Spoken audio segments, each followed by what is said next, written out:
Good morning. Thank you for joining me for the Sunday update. Let's see what we got going on in this little guy. So these are the seedling area, or this is the seedling area. So as you can see, I've been busy. This is actually corn, and I know you normally don't start corn, but I wanted to see if these seeds would be viable, and they totally are. It was a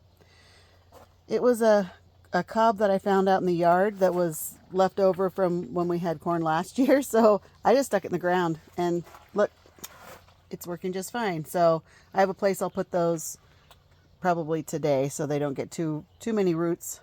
But these are my seedlings that I planted with the soil that I've been talking about that I made with the cocoa core. I don't even know if that's how you say it, but that's that. These are, what are you? You are my Serrano. Nice. Nice. This guy, he's been struggling. I got to take him out of here. I was hoping that we'd get more in this, in the other cells, but I have no idea what that says. You see what that says? I got it from Baker Creek. It's a cucumber of some sort. So we'll get him out today. Oh, happy Easter, by the way. We are going to go over to my son-in-law's parents' house, watch the kids collect eggs, so that'll be fun. So thanks to you guys for inviting us over. And this is my radishes. They're doing good. I'm going to start eating the leaves here pretty soon. My catnip, yarrow that I picked out of my yard. I wanted to rescue it. These are the grapes that we transplant, or we cut. Oh my gosh, I can't do these in the morning. I just can't speak. But anyways, these are the grapes that you watched me put in here with the root tone. So that's good. Looks like we're getting great. We're getting growth on pretty much all of them, I think. So that's good. I'm excited. Okay. And then over here, this is still one of the flats that had the old soil in it. Nothing came up. The seeds, they don't even look like they want to live at all in that. So I'll dump those out. And then I'll have to show you what I've been doing with it. As it dries, then I've been sifting it.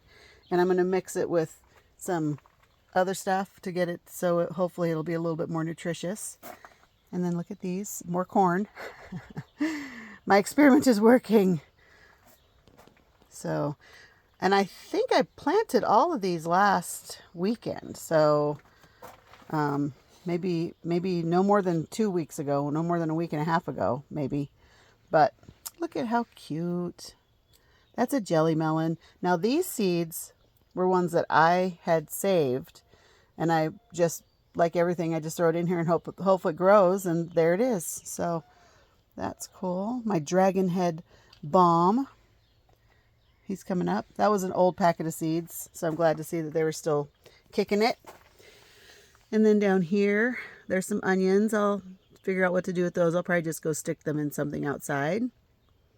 And self-heal, Prunella vulgaris, my favorite.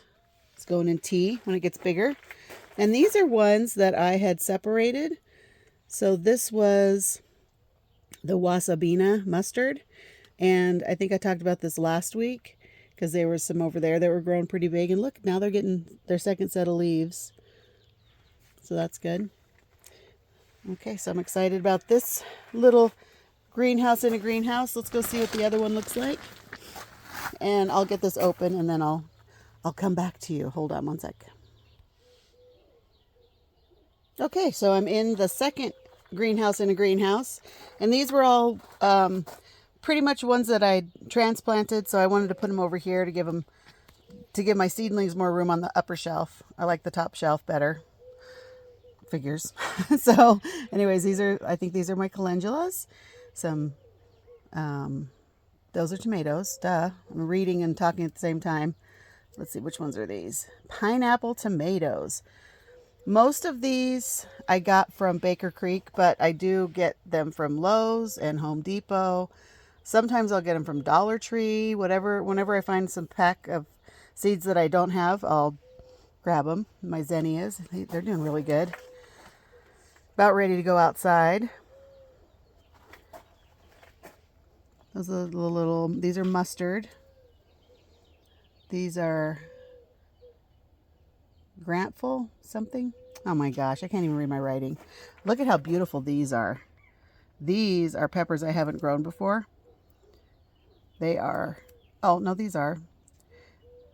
Anyways, let me say that again. These are my favorite peppers I have grown before. They're the Hungarian peppers. They have a beautiful black, dark purplish, dark pepper on them, and they're really spicy, and I love it. But look at how pretty the growth is. So they got little water spots, but I'll get that. So they're lighter green on the inside and darker green or dark, like almost a purple on the outside. So that's cool. Yarrow, transplanted. This is my thyme. Put it in the new soil. They're doing good. Wasabini. I love those leaves. They almost look like let's see, is it an oak leaf that looks like that kind of? And there's some zinnias. I'm going to put those in a planter. They're not growing as fast as I would like. So we'll get those more room. More tomatoes and some peppers. I did these last night. This one's the poor guy. He was stuck way in the dirt. So let's see. And over here, the coxcomb. So I don't know if your feed's like mine. You always get the Baker Creek guy. He's like a hippie dude, and he's talking about, oh, look at these plants, and I want to make tea out of this. So that's why I bought these. So Baker Creek, if you're listening, that's why I got the coxcomb, so I could make tea out of the flowers, because I want pink tea. So why not?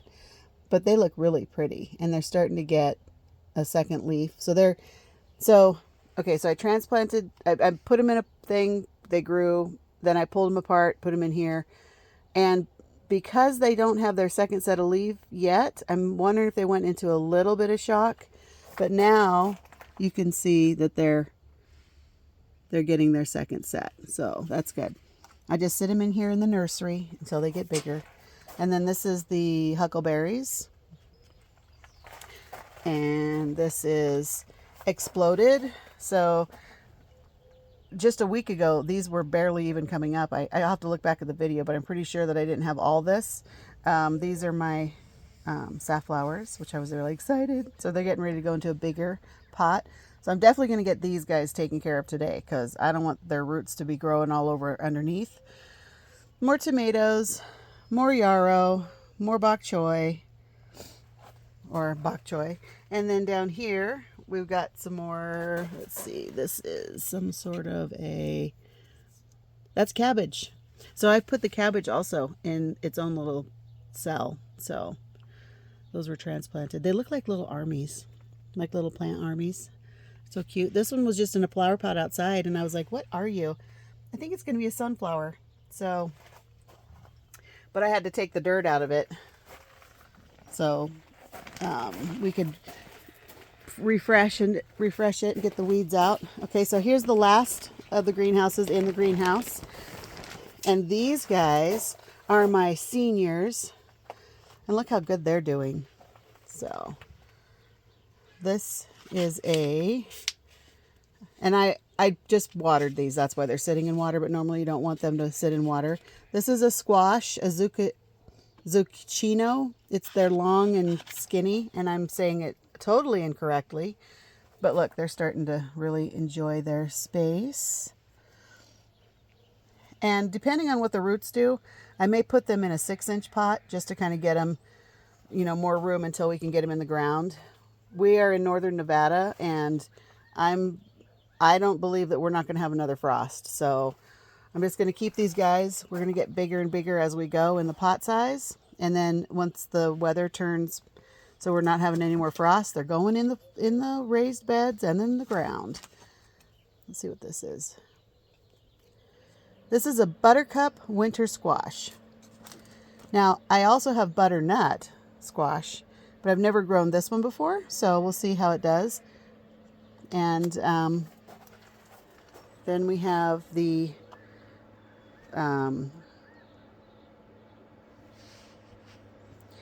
lavender here that I bought from Lowe's, and I ripped them apart and I put them in 3 separate things. I cannot grow lavender to save my life where I live. However, a little bit of farther out from me, like maybe a mile, 2 miles down the road, there's a lavender farm. So I don't know how they're doing it. Maybe I'm giving them too much water. I don't know. But what I'll do is I'm going to let these guys rest until I can get a flower pot outside for them. And by flower pot, I mean like a giant one. So I'll probably put these in. Actually, I'll show you. So we'll just go take a look at my giant flower pot that I'm talking about, because I've got it started. So I got these from Walmart, and what I'm doing is I've put some straw in it, and then you see the mulch, right? So when I take these apart and dump them out, I let them dry, and then I sift it, and the chunks are going to go in this layer, and then I'll put better soil on top. And by sifting it, I'll show you what I'm talking about. I've got my little sifting station.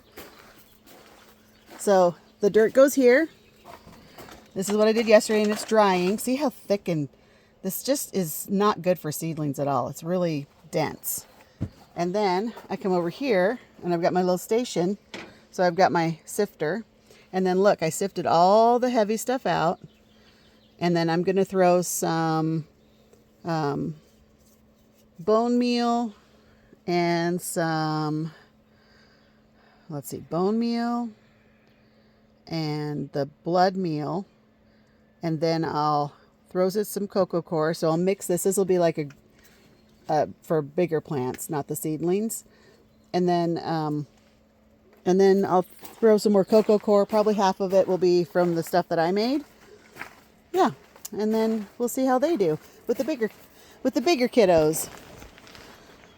All right, well, happy Easter, everybody, and I hope your Sunday is magical. And I'll see you next week. Take care.